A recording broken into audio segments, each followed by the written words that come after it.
네, 매주 수요일 고전에서 현대 정치의 길을 찾는 김종래의 여의도 삼국지의 길을 묻다 시간입니다. 오늘은 삼국지와 우리 정치권 어떤 이야기를 빗대어 들려주실지 주목이 되는데요. 충남대 김종래 초빙 교수님 나와 계십니다. 안녕하십니까? 안녕하십니까? 네, 오늘은 이 손권의 오나라가 총나라 명장이죠. 네. 관우를 사로잡았던 전투 이야기와 민주당 얘기를 빗대어서 얘기해 주신다고 들었는데요. 어떤 얘기해 주실 건가요? 이 지금 지방선거를 앞두고서 이 야당끼리의 최대 격전지는 누가 뭐라고 해도 호남이 아니겠습니까? 네. 근데 이제 그쪽에서 안철수 신당의 새바람이 불면서 수십 년 여기를 정치적 기반으로 삼았고 텃밭처럼 생각했던 민주당이 아주 굉장히 고전을 하고 있는 형국입니다. 나중에 어떻게 될지 모르겠습니다만은 또 그 호남에서의 여론이 형성이 되면 수도권 지역까지 바람이 불기 때문에 민주당으로서는 정말로 사활을 건 존폐를 건 싸움일 수밖에 없는 거죠. 그런데 그 삼국지 시절에도 그 오나라가 형주라는 땅을 놓고서 그렇게 절박한 여기를 지키지 않으면 큰일 난다라는 그런 위기의식이 있었을 때가 있었어요. 그때 이제 관우생포 작전은 그런 때 벌어진 일 중에 하나이기 때문에 두 개를 뭐 좀 너무 무리가 있는 것도 맞지만은 그래도 이런 생각해 볼 점이 있지 않을까 해서 비교를 하려고 그러는 겁니다. 지금 그러면 손권의 오나라가 민주당인 셈인데 당시 그 오나라 상황은 어땠나요? 그래서 지도를 좀 보시죠. 삼국지는 이렇게 하다시피 위나라, 조조의 위나라와 손권의 오나라와 유비의 총나라가 이렇게 대치했던 상황인데, 자, 형주 땅은 말이죠. 바로 이렇게 크게 있습니다. 구한말에 있었던 여러 주 중에서 여기가 첫 번째 아니면 두 번째로 넓었던 지역입니다. 그리고 지금 무대가 되고 있는 건 요 위쪽에서 벌어지는 일입니다. 여기입니다. 바로 여기. 지금 이제 형주 전체에서 벌어진 것이 아니라. 양양 지역이군요. 네, 그렇죠. 그 당시 고기를 좁혀보면은 이쪽에 강릉이 있고 위에는 양양 번성이 있는데 양양 번성은 위나라 땅입니다. 형주 중에서도 이미 위나라 땅이 됐습니다. 여기는 관우, 총나라의 관우가 이제 포진하고 있던 지역입니다. 여기는 그 조조의 사촌 동생했던 조인이라는 명장이 여기를 지키고 있었고 관우는 여기서 대치하고 있는 이런 국면입니다. 그런데 이 전에 벌어졌던 일이 형주를 둘러싼 싸움이라는 건 삼국지에서 뭐 수없이 많습니다만 요 전에 벌어졌던 싸움이 적벽대전입니다. 그 최고 큰 싸움이었죠. 삼국지 전체에서 그렇고 형주를 둘러싼 싸움 중에서도 그 싸움이 끝난 다음에 조조의 위나라는 물러갔는데 승리의 결과를 누가 가져갔느냐?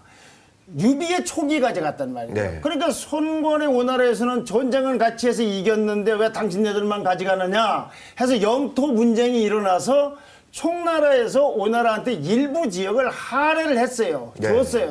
3개군을. 그런데도 오나라에서는 이 형주를 포기할 수 없는 것은 위나라로서는 이 형주를 차지하면 천하통일이 되지만 오나라는 여기가 있어야 천하통일 앞서서 국가가 존립이 돼요. 총나라는 반대로 여기를 가져야지 독립국가가 되고 그러니까 오나라에서도 물려는 받았지만 형주를 완전히 차지하지 않고는 도저히 안심할 수가 없다.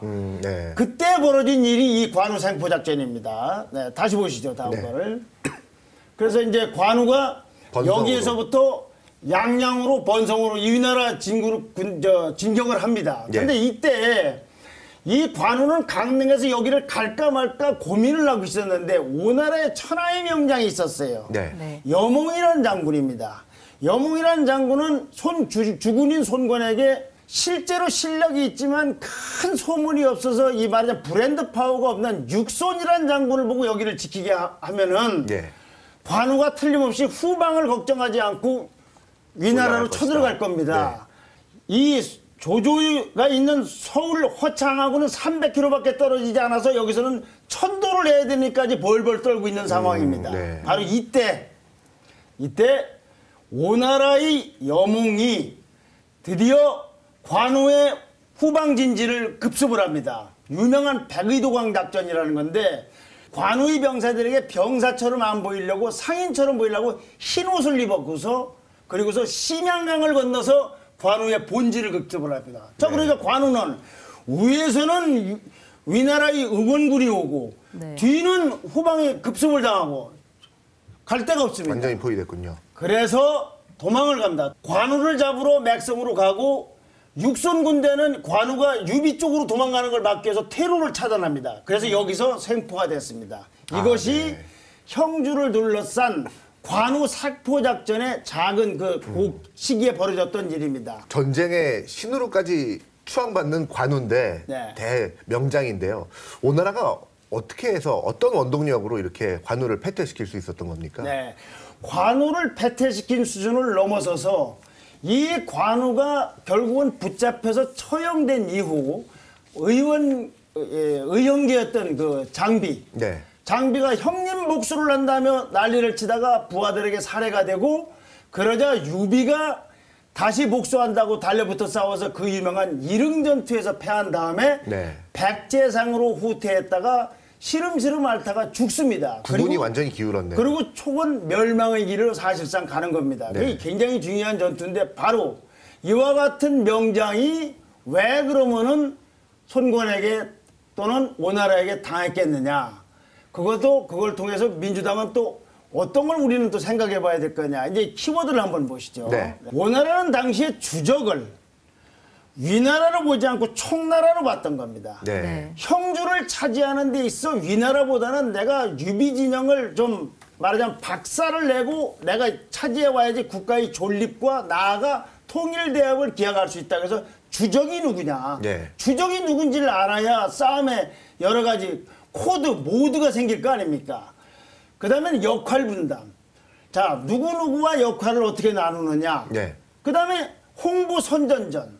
그 다음에 기습작전. 네. 이 네 가지에서 관우의 총나라를 압도했기 때문에 이긴 겁니다. 네. 그러니까 이제 하나씩 한번 볼까요? 이제. 네. 민주당은 지금 주적을 누구로 보느냐. 명확하지가 않죠. 네. 새누리당으로 보느냐, 새정치 신당으로 보느냐. 근데 이게 호남에서도 만약에 새누리당이라면 얘기할 거 없지만 만약에 안철수 신당이 주적이라면 여기서는 공격 모드나 방어 모드가 완전히 달라야 되지.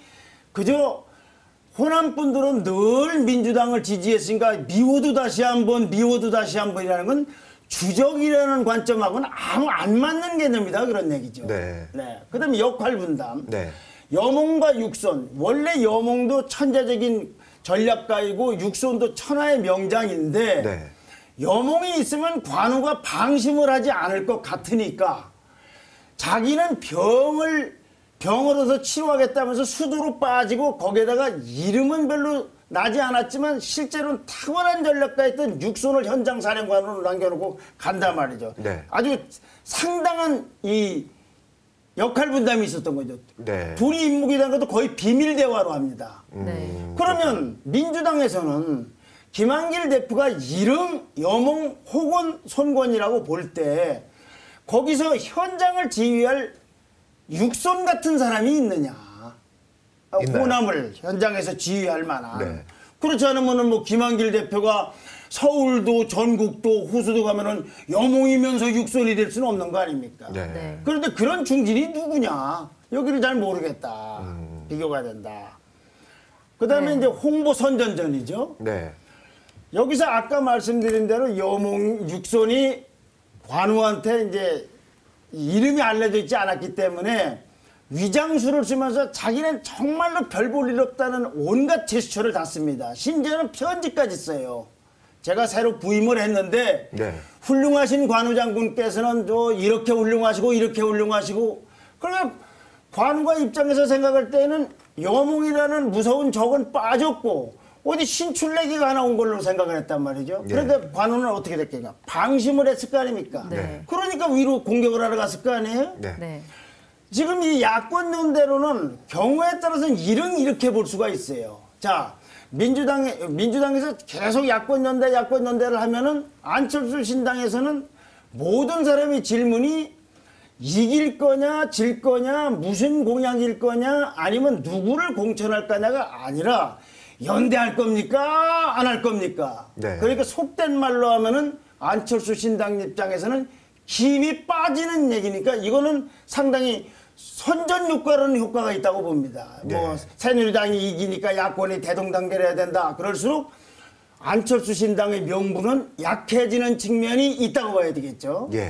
민주당 입장에서도 쓸만한 카드가 있을까요? 그렇죠. 그러니까 여기는 전쟁이니까 이제 위장을 해서 가만히 있다가 관우가 저 위까지 갔을 때 그 후방을 그냥 들이쳐서 앞뒤에서 몰리게 만들었지 않습니까? 네.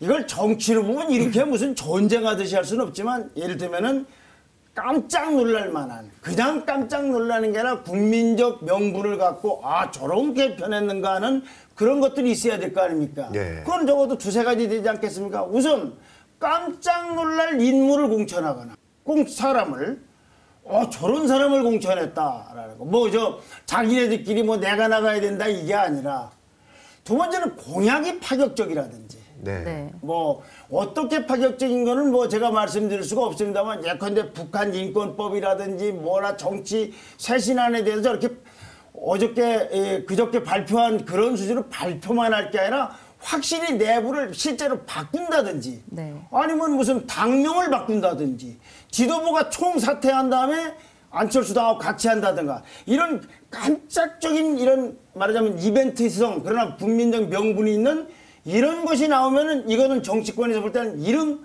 기습작전이 돼서 안철수 신당과 민주당의 호남 전략에서는 민주당이 크게 승리할 수 있겠습니다만은 보다시피 주적이 누군지 역할이 어떻게 돼 있는지 기습작전이 어떻게 되는지 좀 애매하지 않습니까? 오나라의 선거는 어쨌든 관우를 생포하고 형주를 얻었는데 지금 민주당 상황으로 봐서는 이런 성과를 거두기 좀 힘들어 보이는 상황인 거네요. 그렇죠. 결국은 이 정말로 무슨 연대나 이런 데 매달리지 말고 본인이 주체적으로 민주당이 스스로가 홀로 서려는 독특한 마음을 갖고 있어야지 여기에 누구를 의지해서 한 게 어떻게 적벽대전은 위나라를 상대로 오나라와 총나라가 싸웠다면 이 경우에는 위나라 없이 총나라하고 싸우는 것인데 여기서도 뭘 이렇게 연대를 하고 합치려고 하지 말고 자기네들이 스스로가 강해지고 스스로가 당금질을 해가면서 국민들에게 새로운 정치 상품으로 내놔서 지지를 받아야지 그저 오래됐으니까 미워도 다시 한번 아니면은 안철수당하고 연대한다고 하면 호남에서는 싸우고 서울에서는 연대한다고 그러면 그 누가 그걸 진정성을 믿겠느냐 그런 얘기죠. 말씀해 주신 이제 민주당 비교해서 주신 길이 주적을 확실히 정해야 되고 네. 그리고 역할 분담이 돼야 되고 그리고 또 하나 이제 기습작전 뭔가 하나 놀랄 만한 카드가 있어야 된다. 네. 어느 것 하나 사실 쉬워 보이지가 않는데요. 쉬워 보이지 않기 때문에 그런 걸 쉬워 보이는 정당 같으면 이렇게 위기에 몰리질 않았죠. 네. 다른 지역에서 몰리는 게 아니라 자기의 5, 60년 텃밭에서 몰리고 있는 건 보통 상황이 아니지 않습니까? 예. 네. 네, 위기에 몰린 민주당, 새누리당과 이 새정치신당과 당당하게 경쟁 맞서라 이런 말씀이셨습니다. 오늘 김종래 충남대 초빙 교수와 말씀 나눠봤습니다. 교수님 감사합니다. 감사합니다. 감사합니다.